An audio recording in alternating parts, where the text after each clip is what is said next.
Okay, welcome to the class of past perfect tense, and this class is going to be very interesting and very important. It is এখানে আমরা অনেক কিছু cover করব, সেটার মধ্যে একটা হচ্ছে হ্যাড গন এবং হ্যাড বিন এর মধ্যে। এরপরে পাস্ট টেন্সের সাথে পাস্ট পারফেক্টের কিভাবে সম্পর্ক বা এই দুটো টেন্স কিভাবে সম্পর্কযুক্ত বা সম্পর্কিত। Let's find them out. First of all, এটা হচ্ছে পুরাগঠিত অতীত, অর্থাৎ যে অতীতটা সম্পন্ন হয়ে গিয়েছিল, এটা চলছিল এমন না। তো এটা কীরকম? তো ফার্স্ট ইনডেফিনিটের সাথে এটা রিলেট করা যায় যে ফার্স্ট ইনডেফিনিট মানেও কোনো কাজ সংগঠিত হয়ে গিয়েছিল। তো what's the difference between first indefinite and past perfect?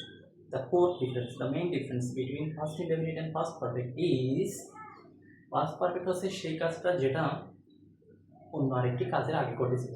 অতীতে দুইটা কাজ সংগঠিত হয়েছিল, যে কাজটা আগে সংগঠিত হয়ে গেছে, যে কাজটা আগে সমাপ্ত হলো, ওইটাই হবে পাস্ট পারফেক্ট স্ট্রাকচারে। আর যেটা পরে সংগঠিত হবে সেটা হবে past indefinite. For example, Saif had reached there before Anis reached, আর বিফোর আনিস ডিড। আনিস পৌঁছার আগে সাইফ সেখানে পৌঁছেছিল। And another is had gone had been. He had gone there means সে সেখানে গিয়েছিল, গিয়ে চলে এসেছে, সরি গিয়ে থেকে গেছে। অন্যদিকে he had been there মানে সে গিয়ে ফিরে এসেছে। Have you ever been to Cox's Bazar means তুমি কি কখনো কক্সবাজার গিয়েছো? এই প্রশ্ন দ্বারাই তো বোঝা যায় সে এখন কক্সবাজার নেই। আমরা এখন চট্টগ্রামে আছি, আমি কাউকে জিজ্ঞেস করছি তুমি কখন কক্সবাজার গিয়েছো, কারণ সে তখন কক্সবাজার নেই, সে এখন এখানে আছে। অর্থাৎ একটা তার থেকে জিজ্ঞেস করা হচ্ছে যে সে কখনো গিয়েছিল কি না, ওখানে গিয়েছিল কি না, এটা হচ্ছে had been. Have you ever been, had you ever been আর হ্যাভ ইউ এভার বিন, গিয়ে ফেরত চলে আসে, এটার ক্ষেত্রে হ্যাভ বিন অথবা হ্যাজ বিন অথবা হ্যাড বিন বসে। তো পাস্ট পারফেক্ট হ্যাড বিনই হবে, কারণ হ্যাডের পরে তো আর বিন হবে, এটাই হচ্ছে হ্যাড পাস্ট পারফেক্টের স্ট্রাকচার। অন্যদিকে yes he had gone there, হ্যাঁ সে সেখানে, he has gone to school means সে স্কুলে গেছে এবং স্কুলে এখনো রয়ে গেছে। এরপরে এগুলো সিম্পল স্ট্রাকচার যেটা এটাই মেনটেন করে যে আনিস হ্যাড ডান, ঠিক আছে আনিস এটি করেছে।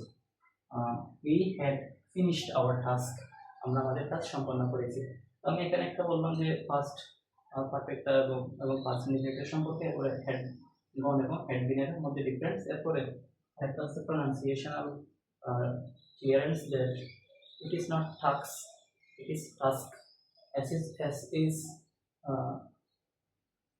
প্লেসড বিফোর কে, তো আগে এস বলতে হবে না, আর যদি আমরা কে নাও বলি তবুও এটা উচ্চারণটা শুদ্ধ হয় টাস।